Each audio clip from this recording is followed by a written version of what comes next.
Même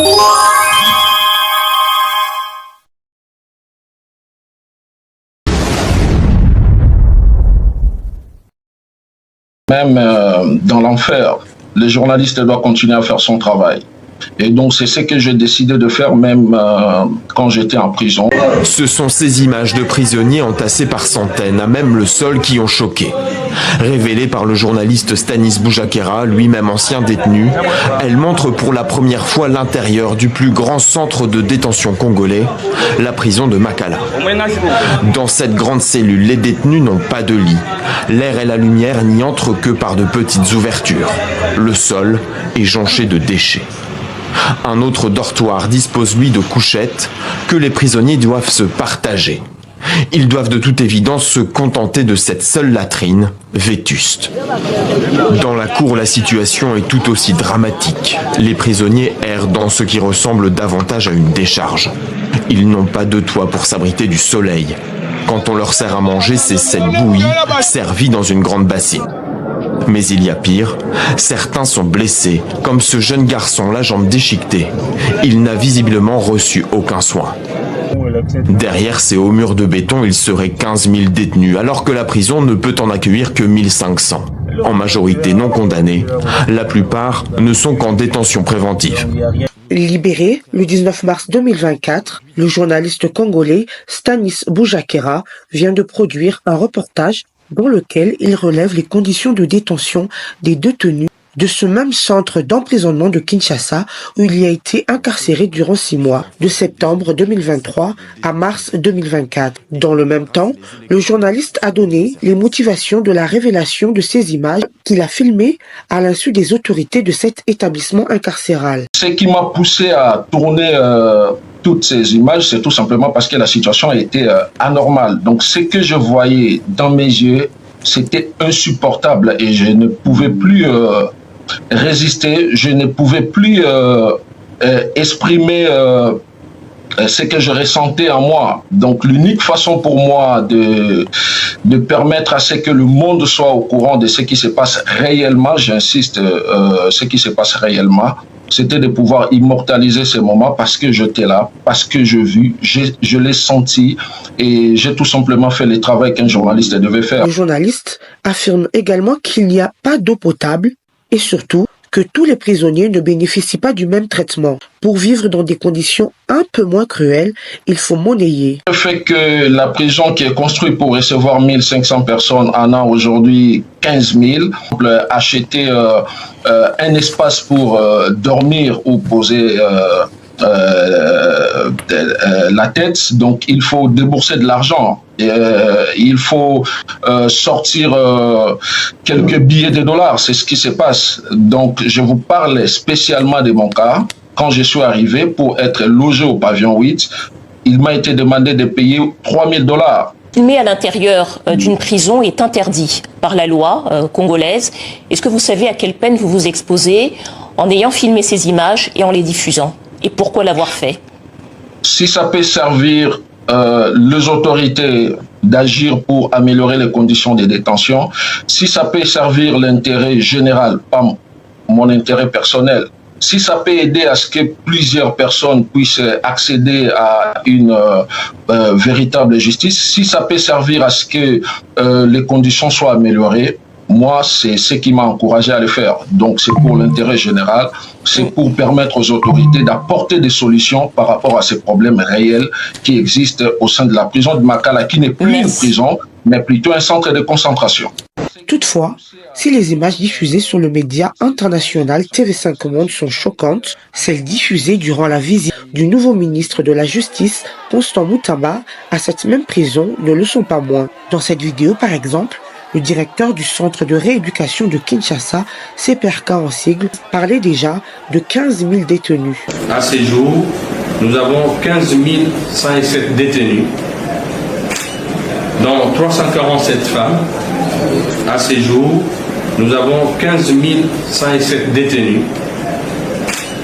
dont 347 femmes, 28 enfants accompagnés à leur mère, 347 000 le prévenus au centre du droit congolais, c'est-à-dire des détenus devant les conseils tribunaux, 4 873. Le ministre de la Justice a écouté durant un certain temps les plaintes des prisonnières. Elles ont quasiment toutes parlé d'arrestations arbitraires, détention illégale, corruption, trafic d'influence, des mots qui gangrènent la justice congolaise.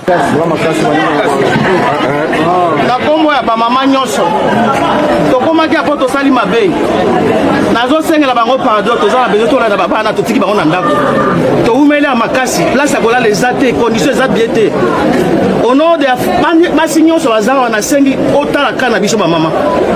Nous avons besoin de rejoindre les bandes à tout le monde. Merci.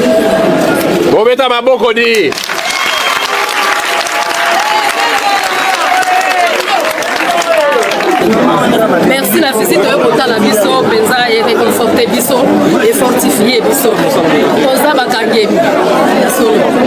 La carte la biso, eza na ba oyo basala mabe, na ba oyo baza ba innocent.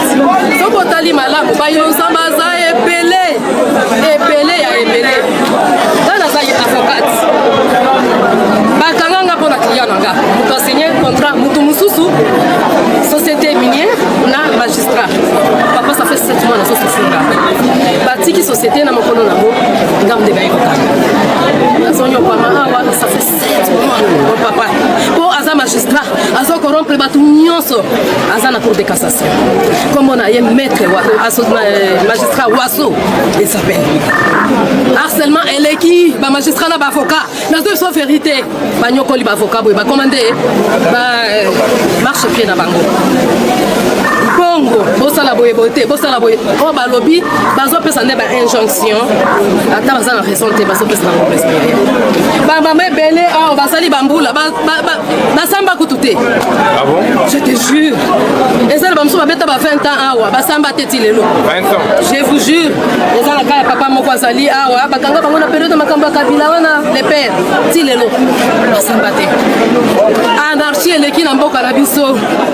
Kana eleki soko zaka mokonzo bandi ko piétiner po bazana se to sepeli makasi kutu yoza mobali zana sisi na biso yimba na kota na biso ba mama beleki awa ba yebi ata situation baninga na bango basine ba leso leki awa te ba mama ozana kwasi papa ba o ba boti awa na ba bébé na bana mike bazali awa koli ya pasi kolala pasi ebele bazokufa bazobeta biso te toza sifoke pona kozanga kaka espace kolala mabe ndengo yeboye tosepeli makasi pasunga biso bimisa biso esika pasi oyo mpona lipa oyibaki lipa mpona nzala bakangi yo bakoti yo makala esili so moyaya olati boti ya moninga bakangi yo lokwa bayebani na mikonzi bakoti yo makala okoti na toilette ya moninga nayebani na mokonzi finalement makala esili so moyaya. Merci mon papa, merci.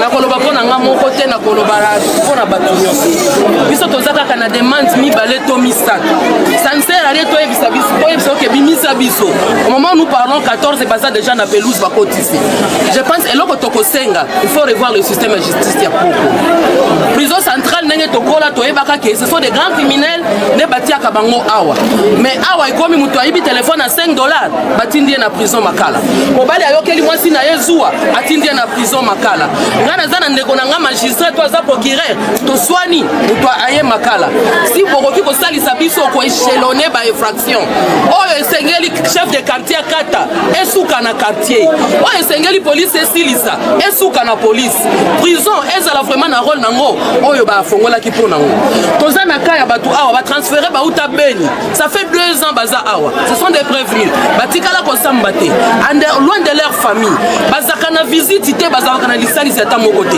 elles sont venues à 25 lelo batikali 19 bakufaka chaque jour moto akolandela sika na bango aza te toza na bakaba misusu baya awa bamama bana baswana bazwi mama batindie na makala 8 mois 9 mois asambaka te aza kaka prévenu sur les 366 toza na bango awa nous avons au moins seulement 32 condamnés tous les restes sont des prévenus bayebi bakosambaka mokolo nini bayebi te et chaque jour convoi ezoya kaka na basi eyokobwaka bango awa place ya kolala eza lisusu te bato bazolala na batoilette omoni badouche nyonso ekoma lelo barefectoire bato bazolala na butu mpo okita te okende kosuba eza problème biso souci na biso eza kaka te ke bolongo na biso puisque nous allons souci tokende libanda mais souci na biso soki machine ya justice ya mboka ebongi prison ekotonda lisusu te. Faut commencer par ba magistrat ba juge basalisa biso bakata likambo ndenge esengebeli esake mutu aza na mbongo ye nde aza na raison oyo azangi mbongo aza na raison te enyokoli biso.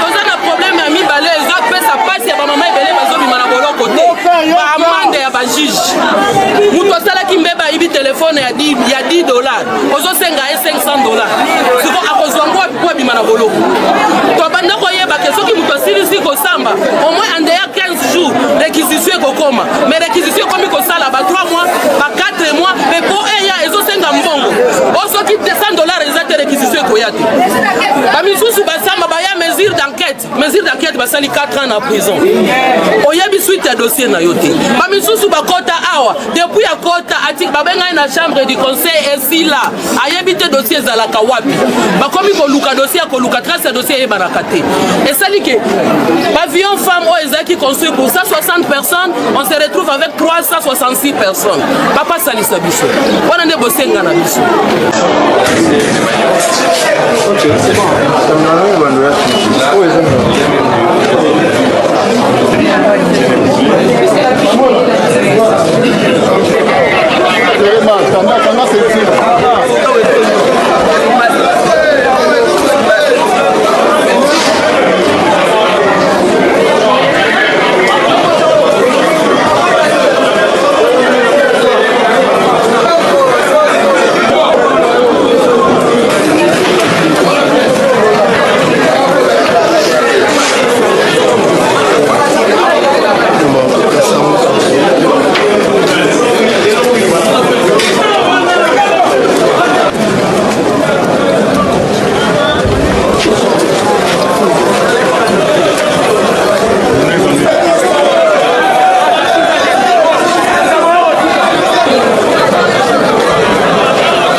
Le ministre congolais de la Justice et garde des Sceaux s'était également rendu, il y a quelques jours, au camp de détention de Luzumu dans la province du Congo central. Domis Agence. Sali Mboula Bonia. 5 ans. Sali 5 ans. Yo Salanini pour Oya Aou. Bakanga de sa viol. Dossier à viol. Maman Moana. Depuis 2019. Maman Moana na yo. Dossier à Izini. La condamnée à yo. Amakana. Lisa. Sali 5 ans, tu vois ça. La condition à vie n'a pas été toujours bien, tout la bien. Papa qui parle bien. Il a un et il y a un poisson, il y a un nyonso oyo tosalaka passer na biso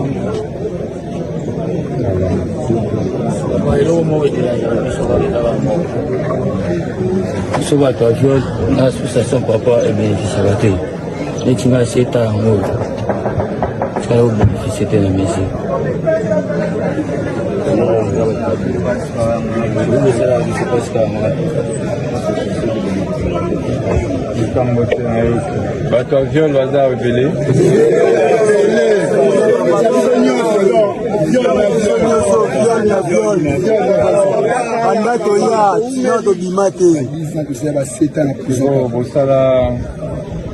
bosala baviol yango na kinto na Congo central.